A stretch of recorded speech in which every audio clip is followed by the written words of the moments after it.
All right, folks, as we've been telling you all day this morning, the Supreme Court handing down a huge decision, and that decision being criticized, of course, by the left and Harry Reid and all those usual suspects. And joining us now is Dan Backer. He's the founder and principal attorney for DB Capital Strategies and the lead political counsel for Shaun McCutcheon in the landmark case, McCutcheon and the Republican National Committee v. FEC. And Mr. Backer, appreciate you coming on, sir. Hey, thanks you for having me. This is great. Well, it's my pleasure. All right, so explain to the folks, before we get to exactly what the decision was, what was at stake here? What was the case that you guys brought against the FEC? Well, the case revolved around what are called the aggregate limits. And what it basically does is there's a base limit and an aggregate limit. You as an individual can give candidate Smith up to $2,600 per election to support him because you like the guy, you like his politics. But you can only give a total of, until today, $48,600 to combine to all candidates. And there were similar limits to national party committees, state party committees, and PACs, political action committees. Today's case doesn't touch any of these base limits. They're still there. They were never challenged.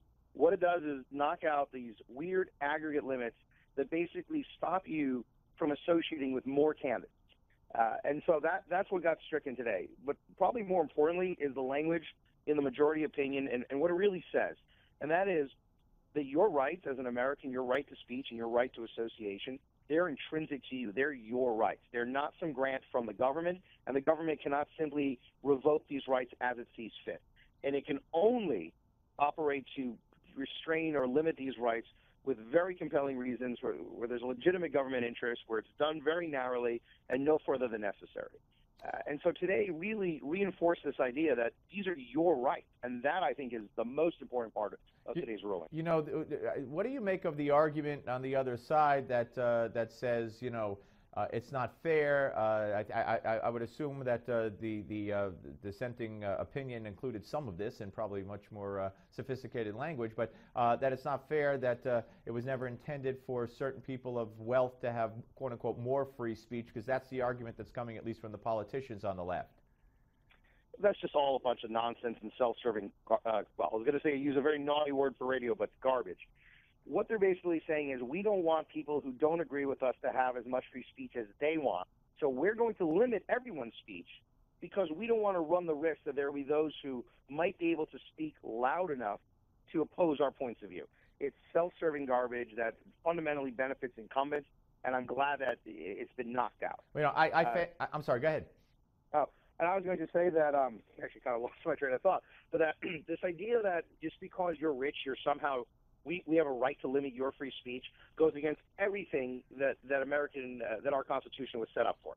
It is clearly, the idea is clear that you have free speech. You are entitled to free speech. You don't have a different amount of free speech just because you have more or less money. You have as much speech as you're able to engage in. No, I couldn't agree. I couldn't agree more. And one of the examples that I thought of before. And I was told there was a pretty good legal type argument, and I do fancy myself an attorney, even though I've never been one, and I don't know, maybe it's always what I wanted to be. And that is that, you know, you look at the publishers of newspapers, for instance. I mean, they have enormous sway and enormous power and an enormous voice. And I don't hear, you know, the left saying, hey, the New York Times shouldn't have an editorial board or an owner because, you know, or a right to publish because, you know, they have more money and they could own a newspaper, but, you know, but look at all the influence they have. I mean, is that a fair analogy?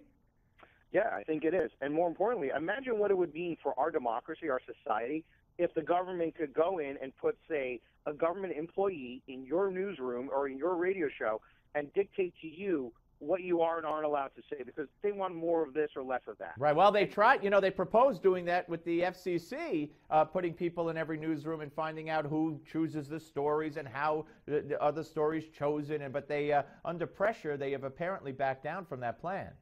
Yeah, and that's exactly the point. A government that does that has no respect for your speech, your right to free speech, your right to a free press, your right to free association. And challenges like Shaun McCutcheon brought and won today are critical to push back against a government that is so unbelievably overreaching that it defies and it tramples on our constitutional freedoms.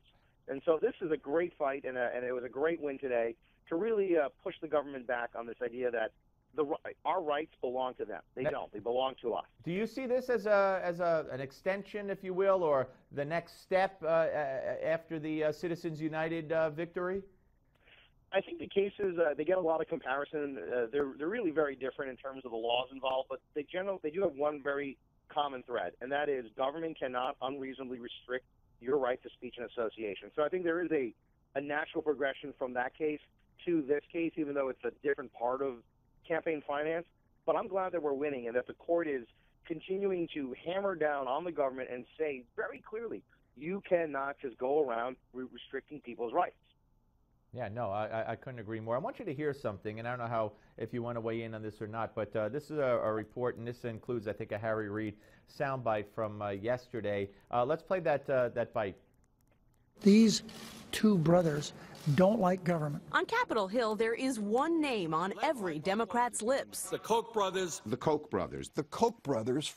The Senate's top Democrat, Harry Reid, mentions them in almost every speech, calling them shadowy and un-American.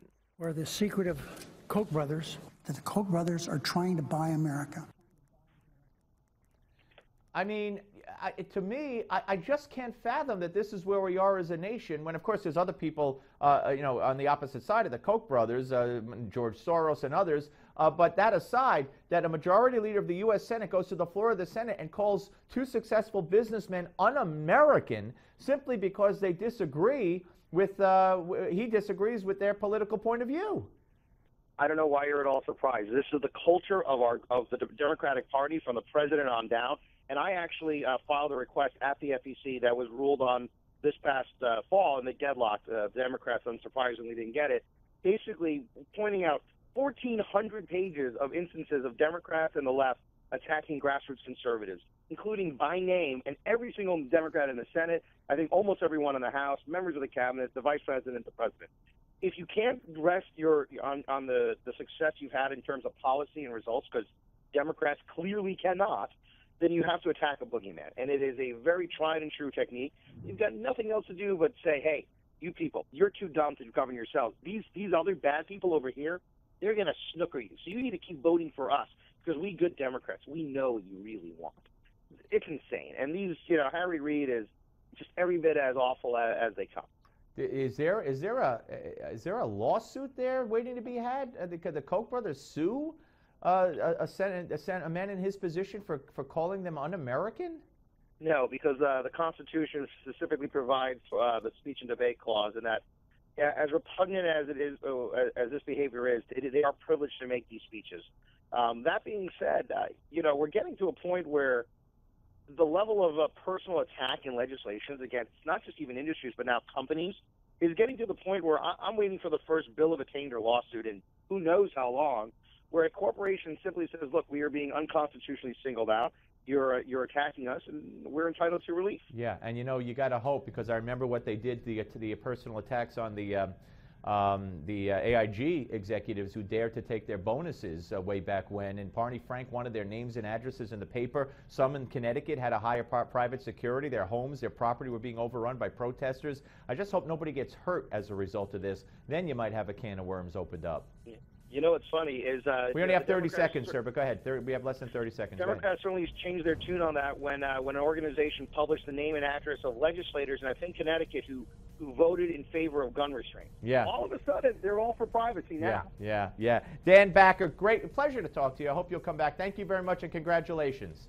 Thank you, and they're happy to come back anytime. Thank you very much. All right, Dan Backer, the victorious attorney in McCutcheon and RNC v. FEC, a landmark decision. When we come back, we're turning our attention to Iran with one of the foremost authorities on Iran, Andrew Bostom, who's not afraid to tell it like it is on the Steve Malzberg Show on Newsmax Television.